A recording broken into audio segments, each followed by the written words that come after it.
privilege to welcome back to JemCon Miss Samantha Newark. We're so excited that you are here, and we can't wait to hear some really cool stories. And moderating for the first time at JemCon is my friend Brooke Campbell.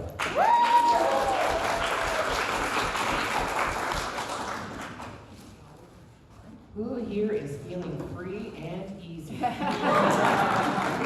hot. Okay, so I'm going to start the question, and I know that some people may have questions. So if you have a question, raise your hand and we'll call on. Okay. Oh, we have a mic? Okay, all right. If you have a question, do you want, hey Damon, Yes. do you want to put a mic stand over there? Yeah, I'm going to actually come to them. Oh, we're fancy. We are. So I'm going to start off with a couple questions. If you have a question, put your hand up, and David will come and see you. Both of us. Okay.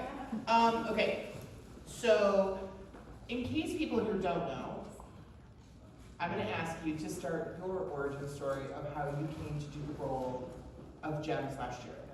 And Jamie. And Jamie. Somebody cosplayed me as Jamie, and it was like, don't you know what this is? I'm like, I forgot. Like, there's so much. So I was enlightened and still need to do a major binge again. Yeah. My origin story, gosh, well, I mean, the short story is that I had an agent that one day called me and said, Sam, you've got an audition for an animated show.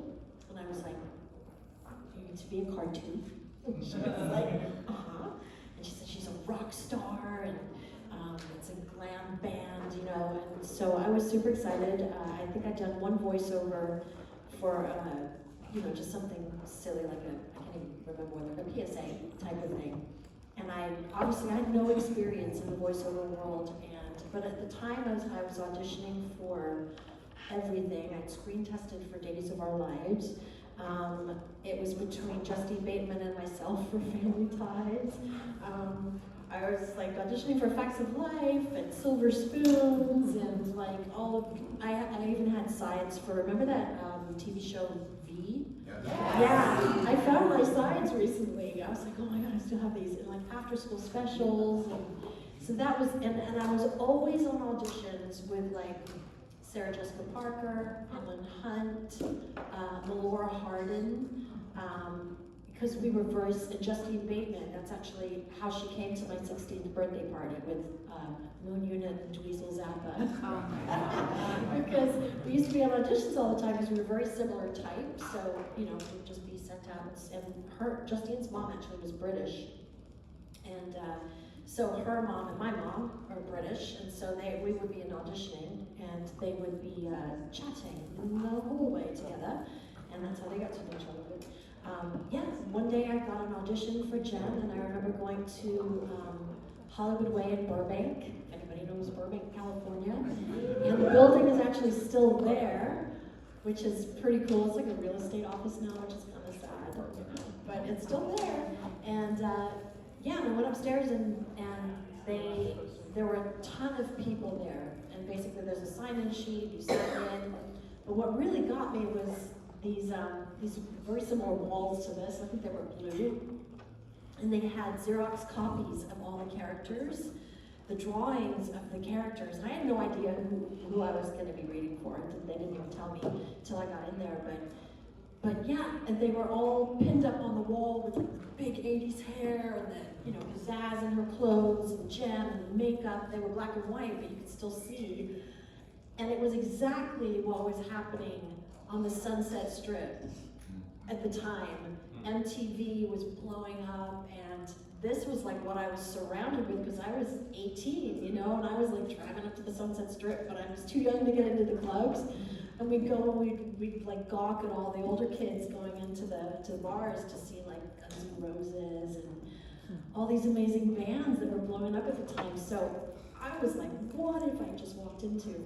And then I went into the booth with Wally Burr, the director, who has directed thousands and thousands of amazing animated episodes of everything that you can think of. And it was just him and I in the booth with my little copy script. We call it a copy with the sides that they gave me to audition with. And I think that I read for a bunch of the holograms, and I probably read for the Misfits as well.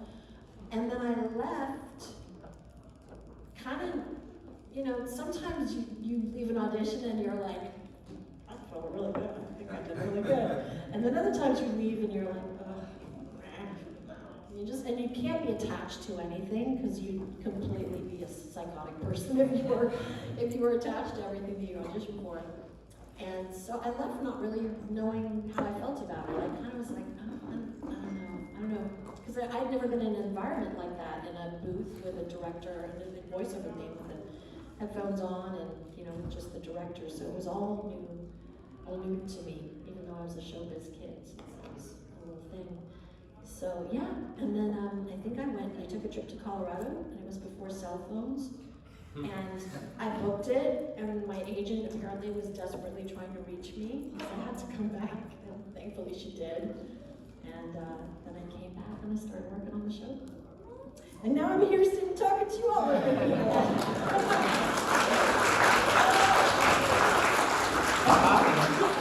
I love the fact that you were like a Hollywood working kid.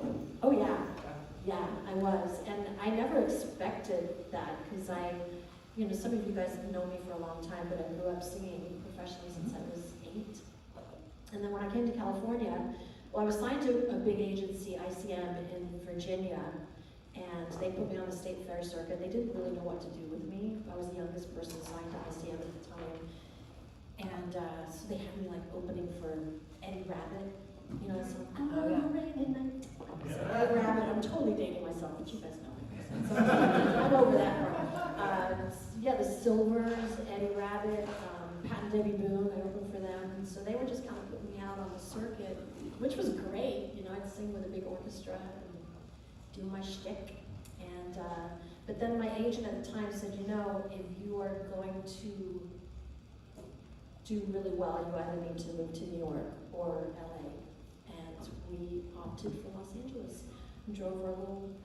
My parents were amazing. They always were very, I moved to Africa when I was 6 and a half, and you know, they were never afraid to start over. And you know, people would be like, "What are you gonna do?" And they were like, "We'll figure it out." And I love that. And that has served me so hugely in this business, because you literally are living in the not knowing. You know, you never know where your good's gonna come from. You have to say yes a million times to auditions and things. You get a million no's, but then suddenly you'll get a yes, and then it changes the trajectory. And you know, and with the music and the voiceover combined, my journey's just been, you know, it hasn't been boring. That's for sure. Well, it's like I said to you, that you are what I would truly define as a working actor and singer. Yeah. You have been hustling, makes it sound like a little tawdry. It's true, girl. But it is. It is true. So, and you did talk about Wally Burr. Yeah. How did you find working with him? I loved him. Shout out to Wally Burr. He's no longer with us, but he was so kind to me. I mean, I was the youngest member in the cast. I obviously didn't have VO experience. I had tons of experience in the business. But he was always very respectful, very kind, never talked down to me.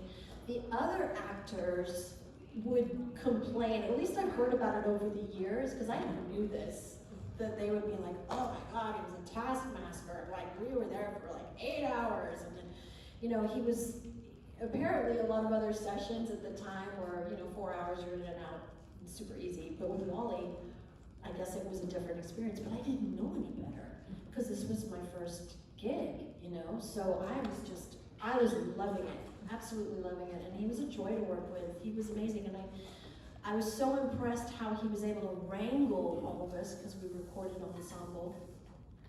That alone, I mean, with Charlie Adler and Patricia acting out and like being ridiculous during sessions where he'd have to like rein it in because you know, time is money, but the way he was able to also keep track of the storyboard and our lines and just all of it, like to not miss anything so that it wouldn't cost the studios money to have us come back. Although I did have to come back, you know, every now and again the actors would have to come back and do pickups. You know, maybe it would be like a line that we, you know, like, this way or something. And they'd be like, great, got it. Thanks, Sam, see you next week. Yeah. I mean, traffic wasn't then what it is now, I would assume. No, and I lived in the valley too. I lived in Burbank. No, actually I didn't. I lived in Santa Clarita when I did Jen. Yeah, I was up in Santa Clarita. So it was a little bit of a trek, but nothing 15 minutes or whatever. Yeah, nothing like it is now. We have a question in the back. Yeah, I just wanted to. Actually, hold on. Was there, get my screen. We'd like you to talk to the mic because that way people on Zoom can hear you. Hi, people on Zoom. I guess. Hello. Was your voice ever gone through a second filtering, or is it just exactly as it was? Just exactly as it was, So and like, yeah. this is like, so like one person says, make sure you hit like this pitch, because I imagine you have like wavelength, the sound wavelength. Yeah, I just left that all up to the engineers. It was basically, I was hired as an actor to just perform, you know, and live in the lines and the script.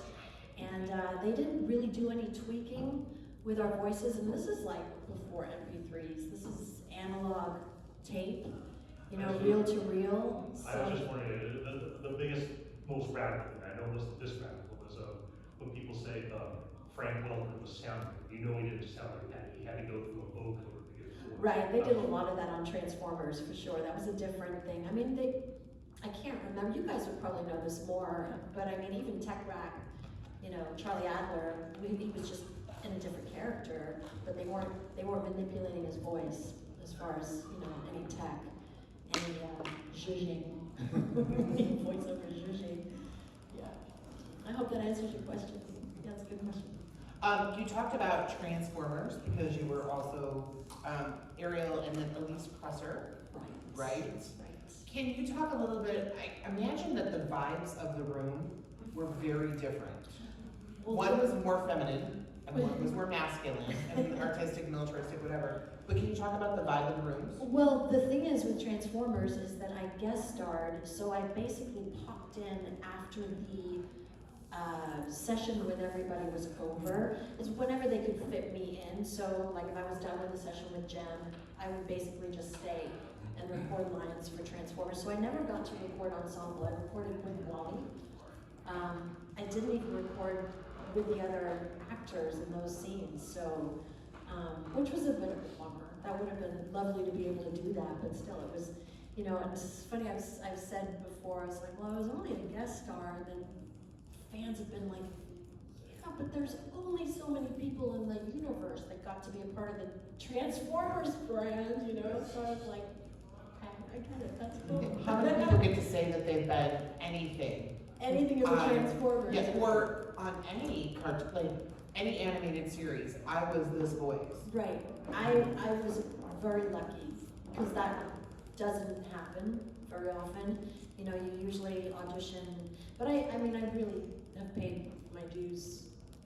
I feel like 1,000 times over. You know, I've been singing since I was 8. I mean, had my showed his heartbreak of missing roles and all those kind of things. So, but yeah, sorry, I know what your question was. I just wanted, you kind of answered because you were recording on your own. Yes, So, yes, I did record on my own. So, yeah. you talked about how you were working. Oh, how do you take care of yourself? Oh, sometimes better than others. I mean, you know, when you're young, you just take things for granted because it's just here. It's just, you know. Yeah, I mean, I mostly have really taken care of myself. And I studied with a great teacher, Florence Riggs, for a lot of years. And, you know, you just the singing was what, I sang in so many projects and bands, and Britta will know this. I mean, it's like, I used to be a session singer in LA, and I used to work with this amazing producer-songwriter, Michelle Weiss-Maslin. She's written so many songs. She's won Emmys for songwriting, and she's a great producer as well.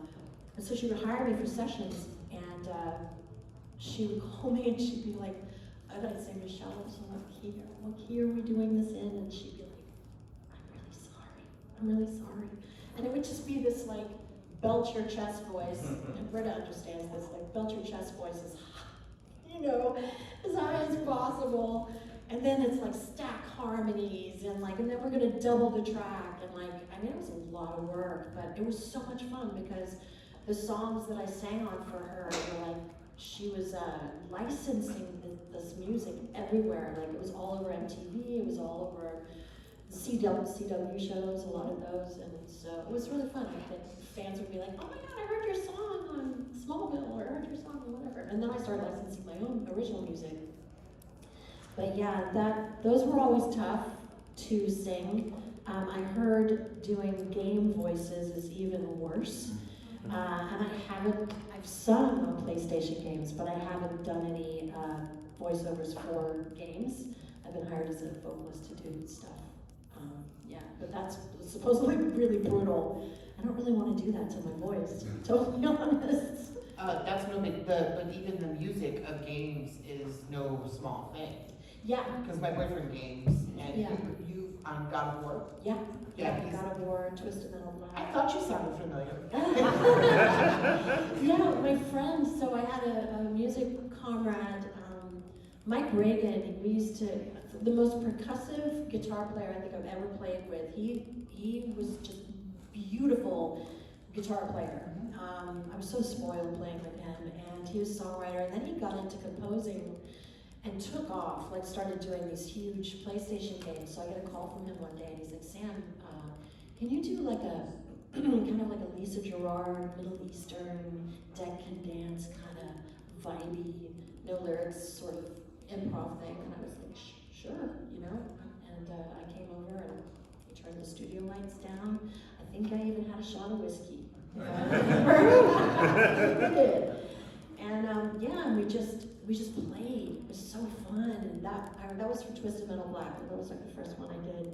And it turned out so cool, just with the music and the atmospheric, and then to see it with the game, I was like, this is what the kids are playing now? Oh my God, I remember Pong. This is insane, wow. Yeah, we've gone beyond getting eaten by a ghost. Beyond. I mean, now we have Tupac on tour as a hologram. Christy Marks was so ahead of her time. Oh, can you imagine? I think I have to. Sounds like a bird. It's the Misfits.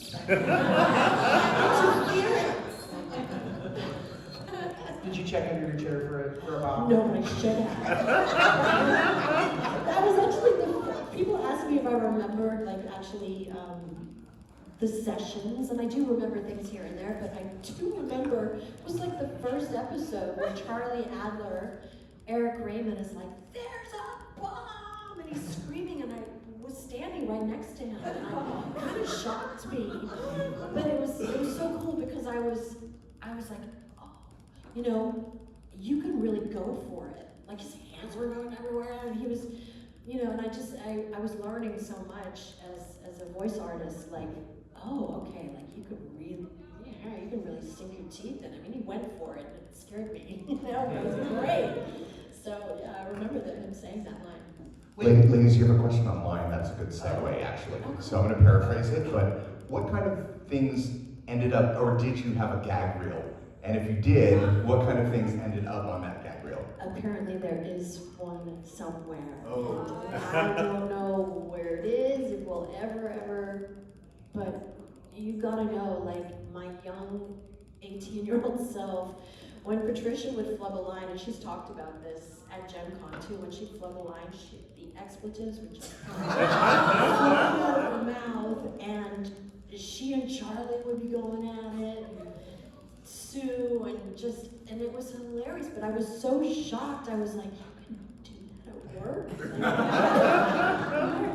I? How did I get this? Is so much fun, because I was such a good girl.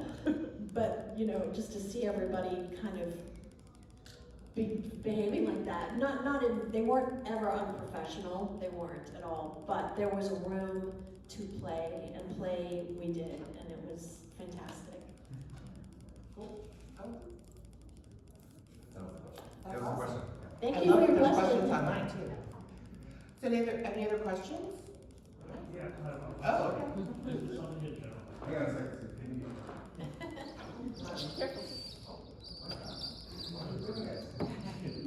Is it because Sure, I know it sounds like business works, is when you're mentioning how, I'm sorry, my love, I can't hear you. okay, this is kind of like voice in business in general.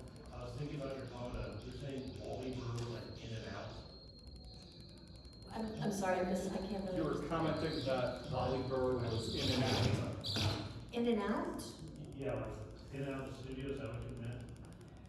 Oh, I don't know what I was referencing when I said in and out, but he was there for the whole session. Oh, I know what I was saying. Some of the sessions at different studios with different directors that the other voice talent would speak about had them in and out of the studio pretty quick.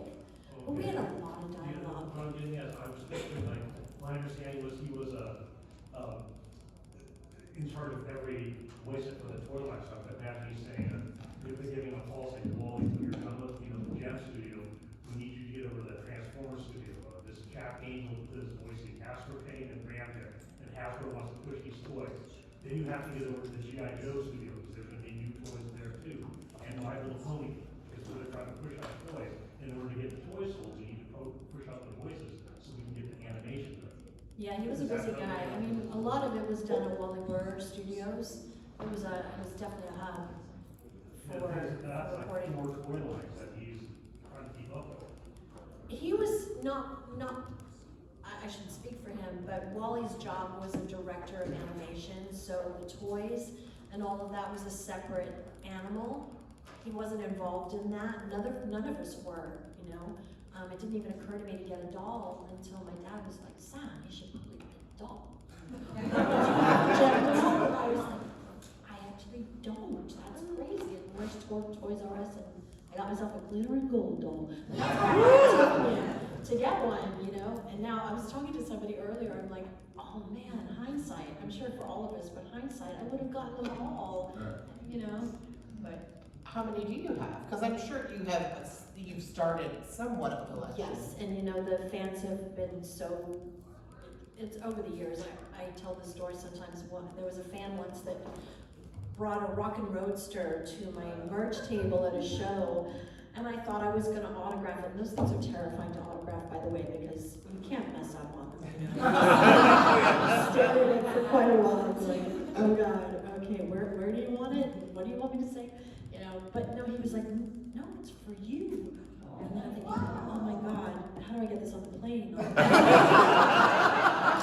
actually shipped it home, but you guys and the fans over the years have blessed me so much with some of the incredible Integrity dolls and the original dolls and fan art. I just got some beautiful fan art this weekend, and I have like all of these incredible handmade. I need a museum at this point. I think we should have a really big party, and we'll display like all the fan art and all of the stuff, and yeah, that's what needs to happen as far as I'm concerned.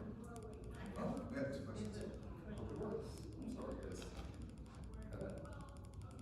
Obviously, you know what the show means to all of the fans, and I think for a lot of us, it meant so much because it was so unlike anything else in terms of the subject matter that other kids' shows weren't necessarily addressing, the maturity, the fact that it was referencing instead of like quote unquote babyish stuff, it was referencing like MTV and things that like our cooler like older brothers and sisters were into, maybe we were a little too young for.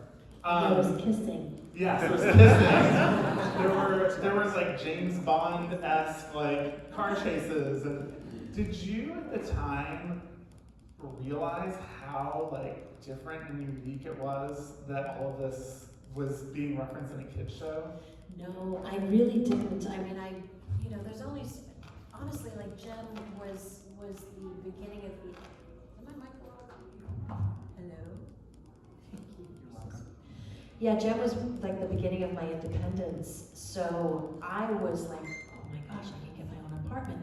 Oh my gosh, I can paint it purple and turquoise, which were the 80s colors. I could go and sit in a coffee house for 8 hours and read Anne Rice novels. And like, you know, my independence was just starting.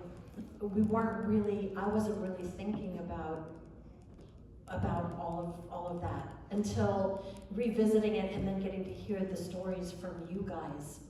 I remember I got up and watched the show because it was hard to get me out of bed, you know, when I was younger and had my own place. And I was like, oh, but it was on early, and I got up one morning and watched it, and hearing the theme song with the amazing Britta, I'm not sure she's still in here, but there she is, like hearing you sing that, it still makes me feel emotional because it's like it lives in me. Yes. And the animation, and then the Misfits coming in, and then realizing, and I don't know why this didn't get through my brain at the time, but realizing that they had actual music videos, like it was like, Who Is He Kissing by Gem and the Holograms, because MTV, we were in it, you know, and it was like Billy Idol, Rock the Cradle of Love by Billy Idol. And so when it finally got in my brain, oh my God, that's what they're doing. It was an epiphany. Like I didn't even realize that. So there's been, because I mean, to me, there was so much going on. Even personally, my parents were going through the divorce, and there was just a lot of stuff happening. And I was just trying to like show up for work and start to have my own independence. So there was a lot that I missed, I guess is what I'm going to say, and a lot that I've learned from all of you over the years, which has been so cool. And I think it's the reason why it's lasted so long, because it was like a soap opera for kids. Yeah. And Patricia used to say so beautifully, it was like little morality plays, you know, where there was always like, you know, there are misfits and they're trying to kill us again, and they're committing felonies and they're not getting arrested, but we kind of love them anyway, and what would Jem be without the misfits?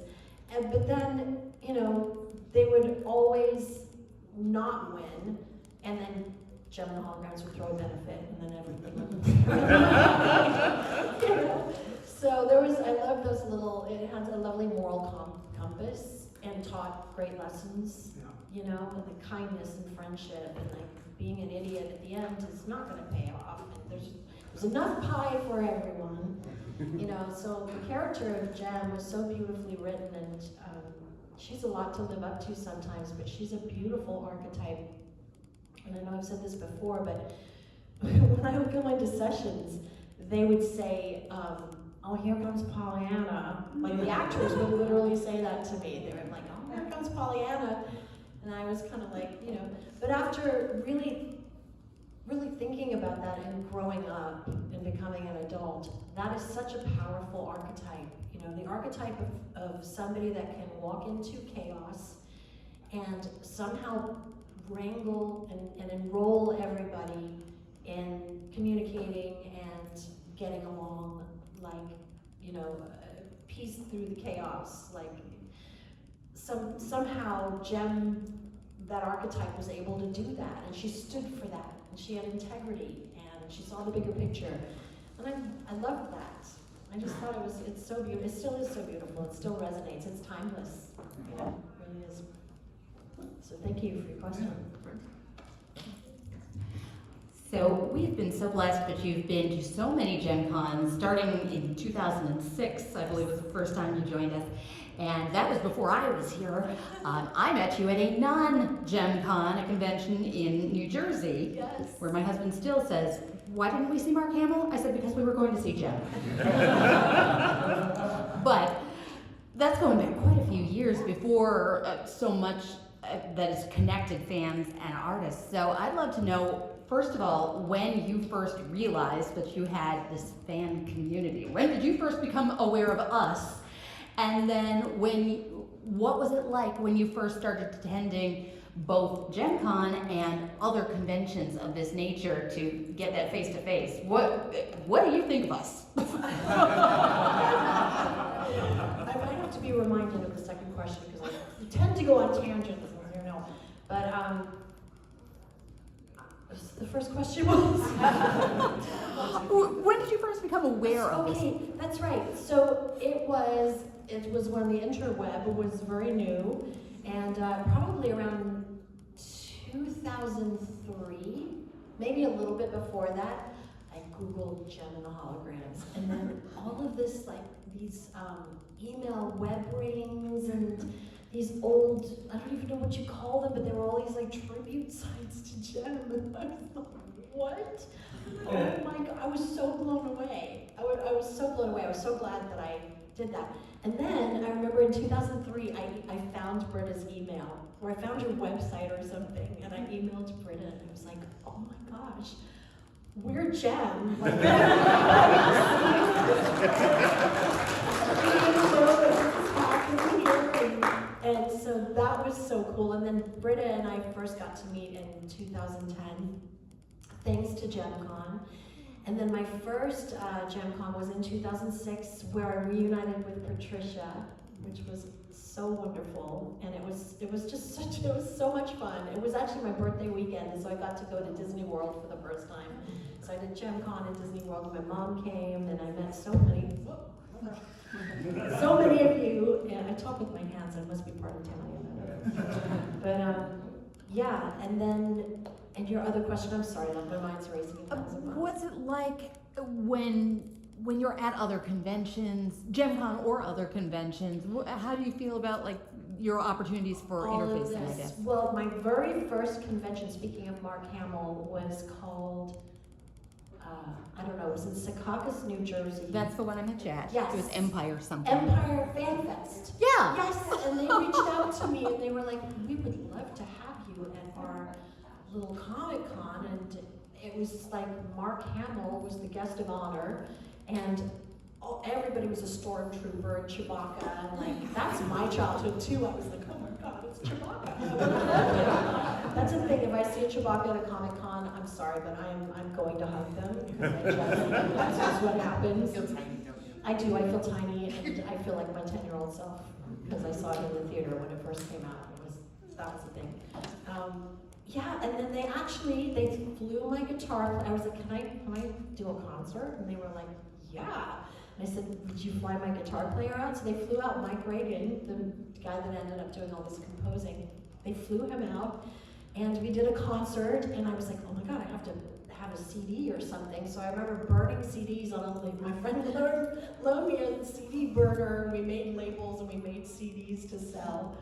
And everybody came, and we sang like, I don't know, like 45-minute set or something, and it was great. And then I went to my little merch table, and the Star Wars fans knew Gem. I was like, oh my gosh, what is happening? Like, it was, and it still feels that way. It still feels that way. I don't think any of us could have known. I mean, I think we knew that we were doing something of quality, something that was very special, and everybody was so talented. And we knew the show was doing well, and the ratings and that type of thing, and all the merch that was coming out, but I couldn't really get it through my head that I didn't really conceive that my voice was being beamed out to all of these television sets, to all you little kids, and that I was going to be a part of your childhood. Like, what? I didn't really get that, and I don't know why I'm feeling emotional about it, but it's such a full circle moment for me, because this show has just been so wonderful. You guys changed the trajectory of my life, because I was in the hellscape that is Hollywood.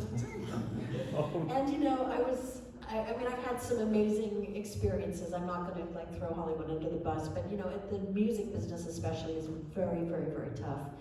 And it's heartbreaking at times. And I went a long time not wanting the business to know how old I was because of the ageism, and because I wanted a record deal, and I wanted to just be self-supporting, touring. Every time I'd see a tour bus, I'd be like, I want a tour bus, I want to go on tour. Like, that's what I wanted. That's all I ever wanted since I was a little kid. And then when Gem happened, and I started to turn toward the love here, and I wasn't trying to get anymore, and I just thought, this is beautiful. Like, everybody here loves this show so much, and I'm so grateful to be a part of it. And I've just kind of been here ever since. And so grateful.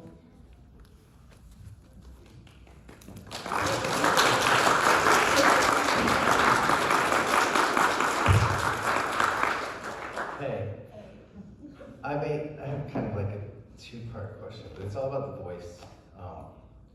And I hear you speak, and I hear Jem, but I don't hear. So my first, and I may be the only one that doesn't know these things because I didn't do like research on you, but been wanting to come to this for years. Anyhow, first question I guess is you keep mentioning singing, so I don't know why they didn't audition you to sing for Jem, if that was already Britta's thing. She's amazing, by the way, thank goodness we have her, but did you get a shot at that? What was that like? Why didn't you get to sing? And the second part is like the voice for Jem. Was that directed? Was that your actual voice, the Valley Girl kind of thing? So if you could just talk about those two. Sure. So when I initially, thank you for your question, when I got the audition for Jem, I thought the reason that they were bringing me in was because I was a singer. But it turns out that it was all cast in New York already. It was a big machine that was already in production, well not in production, but already cast. And now they were searching for the voiceover counterparts to match our speaking voices with the singing voices. But none of that was told to us initially, so there were several of us in the cast that sang and just assumed that we would get a shot at it, but it was already, and they were very sneaky in the 80s like that. Like nobody ever knew that it was two separate people, you know, until the internet. Until the interweb, which my uncle used to love to call it the interweb, can't help myself. Yeah, so I'm sorry, I'm a little frazzled, so I'm not remembering all the questions. In your Valley voice, or what was the mistake? Yeah, it was just me. It was just my voice. You know, I was British. I was born and raised in England, and I used to talk like that for a very, very long time. And my mom still talks like that. My dad still talks. Well, he did. He's not with us anymore. My whole family is from there. So, and sometimes I've heard fans say they can hear it a little bit in maybe it's my enunciation, but I don't know, I guess they just heard a quality, maybe an earnestness in my delivery, and also that I matched Britta, that it all just made sense to them, you know, so I would love to have been a fly on the wall for all of that, but yeah, it was all cast separately. And I even have on my little, I stole my sides, my script from the audition. You're usually just supposed to leave it there, but for some reason I took it, which was very pizzazz-like of me. I just took it with me, and I kept it all these years, and it even has my little notes, you know, must talk to Arlene about doing the singing voice, because at the time we didn't know. But I have to say, I would not, like I've done enough sessions, Britta, that I'm so glad that I didn't have to do what you did, because it was like, yeah, that's hardcore, and just belting that chest so high with like that bell sound that you got, and it still gives me chills, and I was quite happy. But once I heard it to the music, I was like, oh my God, this cartoon. Once I sat down and watched an episode, you know, it's just, and I also feel it's amazing that two female artists got to do what they love for a living, got to earn money doing what we love, which is not always an easy thing to do in this business, and we both got to do that, and that is a win as far as I'm concerned, so.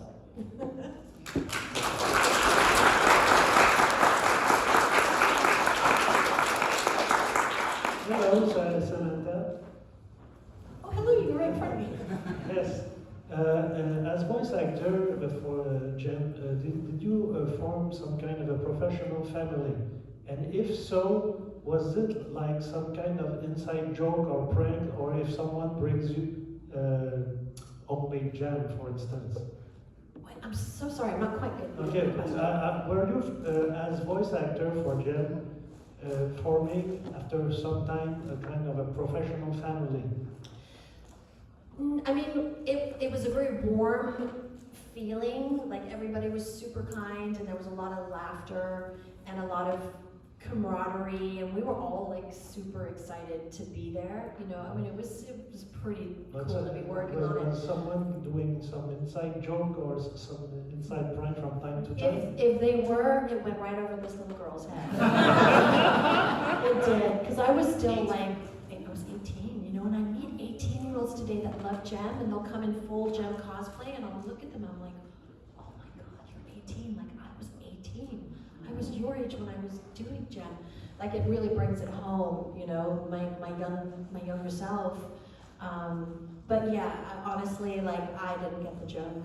I've been that person for a long time too. I'm like, what? You know, like, yeah. So I hope that answers your question. Hi. Hi, Lynn. Hi, Raymond. You look great. You always look amazing. I'm always so excited to see your cosplay. Thank you, thank you, thank you.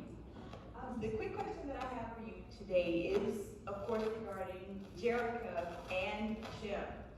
As you were voicing both of the characters, did you do anything differently when you knew it was Jerica versus when you knew it was Jim? So a lot of that had to do with Wally Burr, keeping continuity, which he was amazing at, but also the writing. The writing was so great, and I always felt like Jerica was way more stressed out. She had the weight of the world on her shoulders, and she had to, you know, chop wood, carry water, like just in 3 hours. I mean, she was a businesswoman, she was a foster mom, and she had like a lot on her plate. And then Jem, you know, Jem obviously was always, the misfits were always coming for her, but, you know, but then she just get to walk on stage and just, hi, I'm Jem. So that's kind of how, I mean, obviously you had to suspend your disbelief because it was the same person, well, just pink hair in a different outfit. But yeah, so, and Wally was very good at kind of, he was a great director. I mean, you need a great director. He really was, and I think that's why it worked so beautifully, because we were allowed to play and we were allowed to be our funnest, best selves, but then also he was so good at remembering all the things that he needed to remember, and you know, he must have analyzed the scripts and really, because he was there for us, he really was, because there are things that you miss and, you know, things that you don't know, and so, I mean, it was just amazing. I do credit a lot to Wally, and also just, he liked my essence. They must have liked my essence, and so they allowed me to say the lines the way they made sense to me, and then if it needed wrangling at all, then they would do that. But yeah, it was collaborative, and it was wonderful. What I mean, my dad used to say, "Sam, you landed with your bum and butter." Bum and butter, which is a very English expression of like, wow, girl, you hit the lottery, and I pretty much did, you know? I mean, what a huge show, and now all of us, it would just be all celebrities, you know, but back then, they were taking chances on new people. I mean, that needs to happen again. There are so many talented people, and it's so saturated with the same people over and over and over, so I would just, my prayer for Hollywood is that it grows up around this old one that's kind of dying, and that these new amazing talented people start to emerge and are given a platform to do new creative things instead of regurgitating the stuff that we already know. You know, there's so many creativity is endless. It doesn't have to be a reboot. Like, creativity is endless. We can do so many cool things. So anyway, that was a long answer to that question. No. Yeah. Thank you, sweetheart. Okay. Thank you. Hi. Well, I hate the sound of my voice. So as a kid, I loved the PSAs. I still think they're a real gas to watch. And so I want to ask, how is it going back to Jem doing the COVID PSA? Because I love that. Yes, that was right at the beginning when we knew nothing, and we were seeing the people. I just remember seeing on TV these people in China just face planting on the sidewalk, and you know, hearing stuff about biological warfare and weaponry, and like nobody knew anything right in the beginning. And then somebody reached out to me saying, you know, it would be cool to do a PSA for it, and I was like, okay. And the audio really sucks on it because my home studio, I think I did it on my Mac mic. The sound quality's horrible, but then they judged it and they made it into a PSA, and the PSAs were They were so cool. They were so cool. I loved that they did that. I guess they did that with Transformers and G.I. Joe too. That was like a big part of the 80s. Knowing is half the battle. There you go. Who doesn't say that? If you were born between 1968 and 1992. Yeah, so that was cool. I think, especially because it was such a generation of latchkey kids that were like, oh, I didn't know I was not supposed to touch the live wire. You gotta save some lives, kids. That's the thing. That's so sad. It's so true. So you've been. I had a question because Jenny, you're talking about cosplay. Have you ever cosplayed Jem and not and gone into something and not told people that you are her? No, I've never done that. The closest I've come is I've done the wig and the full makeup. In fact, the last JemCon, we have this wonderful makeup artist that did makeup and lashes and glitter and the whole thing, so I was all Gemified, but I wasn't in cosplay. I was considering doing it this year, but it didn't quite come together, so maybe another time. So I was listening to an interview that you did on a podcast this summer, and it was really interesting because you were talking about the connection between Jem and the drag community. Oh. And how the drag community has very much adopted. Yeah, I don't know if you know this. When you look at Jem and the Misfits and the holograms and everybody, you're like, yeah, that makes sense. All the references on RuPaul's Drag Race, I live for it. I love it. I've seen the most amazing drag. And sometimes I'll be at some of the bigger shows and you'll see this wig that is has its own zip code and it's and I'm like, I think that's for me. The homage from the drag community has been amazing. I got to go to DragCon, the very first DragCon. RuPaul roller skated by my table. Pretty epic. And oh my God, I met Willem. In fact, Willem didn't know who I was, but he's a big Jem fan. We ended up giving him Gemstar earrings later. Willem, he was wonderful. But I was like, oh my God, he was so beautiful. It was not fair. I was looking at Willem and I just blurted, I was like, you are so pretty. And he's like, I know. It's so good. Yeah, I mean, Morgan McMichaels and Detox. I was wrangled into Detox's tent at DragCon, and she didn't know that it was me, but they had told her that I was coming, and so I had mentioned, I was like, so you watched Jem as a kid? And she's like, oh, I love Jem. I was like, well, I'm the voice of Jem, the speaking voice of Jem. And she opens the tent doors, and she goes, ah! She just screamed really loud, and it was a moment. It was very sweet. So I think it's more than just, obviously, the costumes and the fabulousness of this show. That's fashion and color and glamour to the 100th power. But the secret identity and the struggle, I've had so many people come and say, Jem helped me come out to my parents. When Jem's saying, she's gonna say, I am Jem. They've used that to have the courage to come out to their families, and that they felt accepted because the show, that's what it was about. It was, so yeah, it's been a joy. And I was singing in drag bars when I was 15, just so you know, West Hollywood. I was, and they were like, "Are you a real girl?" I was so young. I was like, "What do you mean? For a test? I don't know what's happening." But yeah, I mean, I grew up with the gay community. I mean, the first boy I fell in love with was bisexual. And it was so upsetting, right? And I didn't know I was in his beard in high school because he'd kissed me in the hallways.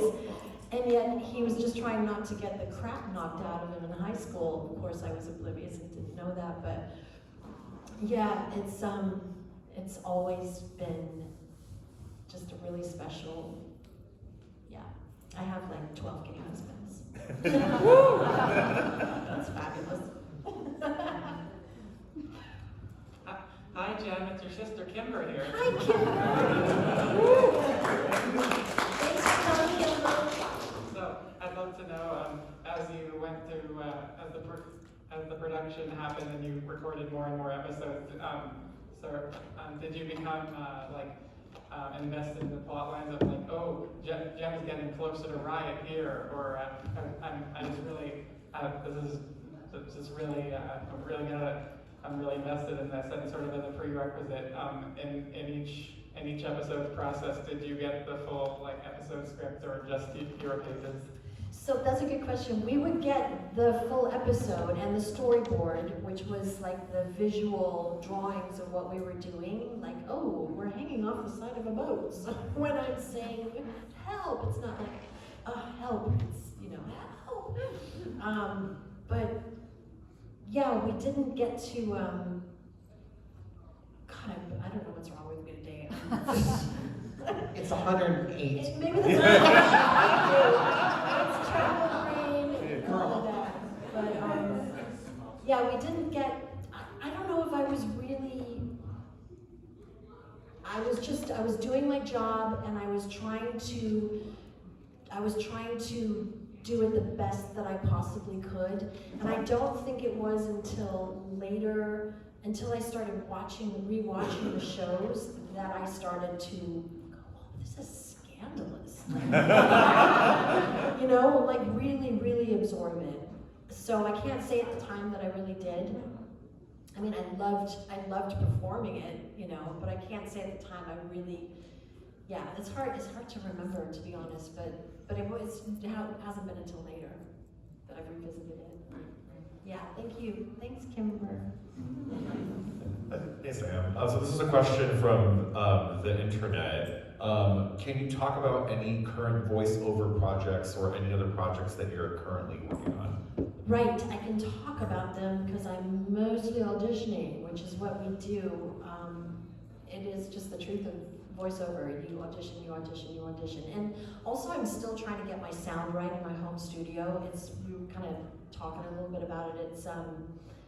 It's an interesting journey because I was very spoiled when I did Gem, and I did the VO that I did around that time frame in LA, because you just get a call from your agent, you go to your agent, and they would put you on tape. The woman that was hired to record you at the agency was usually pretty good at directing the audition.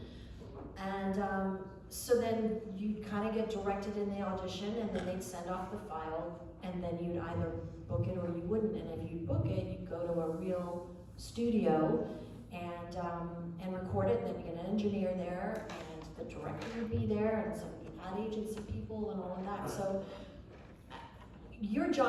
my job was to be voice talent. Just be voice talent. Just show up and do the best read that I possibly can. And I didn't have to worry about all of that technical stuff, and now, it's like, welcome to 2024. I have to basically edit myself, and I have to direct myself, and I have to, record myself and come up with all the stuff. And I mean, there are tons and tons of people doing it, and I'm so glad that you don't have to have an agent anymore. You don't have to be in Los Angeles or New York anymore, maybe for like the big animation stuff, but the bulk of the work, I mean, God, I did like all kinds of commercials and public service announcements and promos for Days of Our Lives, and all kinds of things.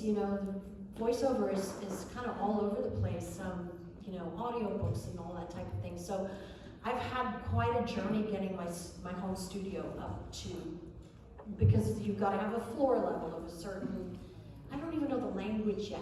It's like I'm still learning so much, and it's been quite frustrating. You don't know the name of that eggshell stuff that you put on your wall? Right, I've got that, and I've got moving blankets, and I've got a good mic, and I've got the DAW, and the stuff and the things, and a pair of cans, and all of that. And I did something last week for a guy named Johnny Jones, who did a one-man cabaret, and it was all Gem and Holograms themed in Orlando, and it was like a one-night only gem-themed production to raise money for his local theater. And he's like been a theater kid and a showbiz guy for forever.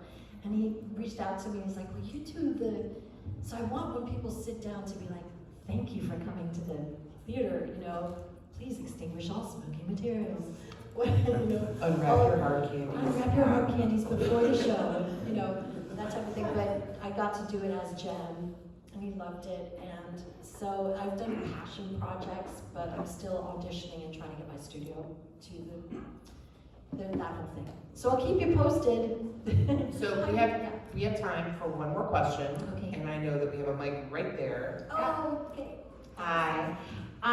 So obviously everyone here, you know, the love for Gem is evident, and it means so many different things to so many people. It's, you know, our comfort show, whatever's going on. It's just, that's always like a nice safety to fall back on when you need to pick me up, or even just JemCon, actually. So I guess in a roundabout way, my question for you is, what is your Gem, or like your JemCon? How do you practice self-care? Because I know being in the industry, or even just for anyone who's been on staff, planning JemCon, there's so much behind the scenes, and it can be a labor of love, but there's a lot of work to it, and you kind of you have to set the stressors aside, so to speak, for the greater good to put on like this wonderful thing, and you know that it means so much to so many people. But at the end of the day, we're also human. Like even, you know, Jen has bad days, or, you know, you're human too.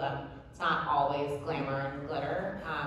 So I guess my question for you is, knowing kind of what Gem is for us and what JemCon is for us, like if you have like a similar like fandom, or like a similar, you know, like what Gem meant to you, or like how you practice self-care even. Because like for us, I think everyone here in the room could say like, no matter what's going on, if they watch Gem, like it's gonna give them the pick-me-up that they need. So I guess like what does that look like for you and your, because I know it's also been a, you know, a rough couple of years with COVID and the pandemic, and we've had a lot of losses in the Gem community. So just curious kind of how you practice self-care in real life. That's a really sweet question. I'm learning, and I think it just comes with age and being, you know, you get more and more exhausted by the things that you used to just stress about. It's like, I'm able to let things go a lot easier now and not worry about what people think of me, and, you know, just that dance is just so old and exhausting, and I think that just comes with some wisdom and trial and error. I'm not gonna lie, I'll binge watch Little House on the Prairie that helped raise me. Because I need to see Pa and Ma and like the beautiful life lessons in that beautiful show that I just have such a place in my childhood for that. And huge Twin Peaks fan. Love that, yeah. Whenever they had Twin Peaks Funko Pops, I was off and running. I'm sorry, that's funny. Let's just talk about that. Little House on the Prairie and Twin Peaks. While Women was right, the do contain multitudes. Yes, Samantha is multifaceted. Yeah, and Rocky Horror Picture Show. I love that. Oh, girl, yeah. Are you a magenta or a Columbia? Because you're not a Janet. You might be a Janet. I think I'm all three. I think I'm kind of all three. You're like, surprise, I'm Eddie. Yeah. Yeah. I think we gotta not take ourselves so seriously, and learn to lighten up a little bit. That's been a real lesson for me. Like I've been a hustler and a striver. It was just ingrained in me my whole life to like go for your dream, make your dream happen. But then there's also like staying out of the results, like doing the work, and then just letting it be and not being so results driven has been a huge epiphany for me.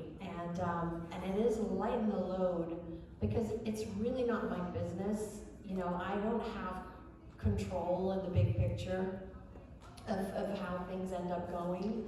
I can sure put my art out there and do the stuff and things, you know.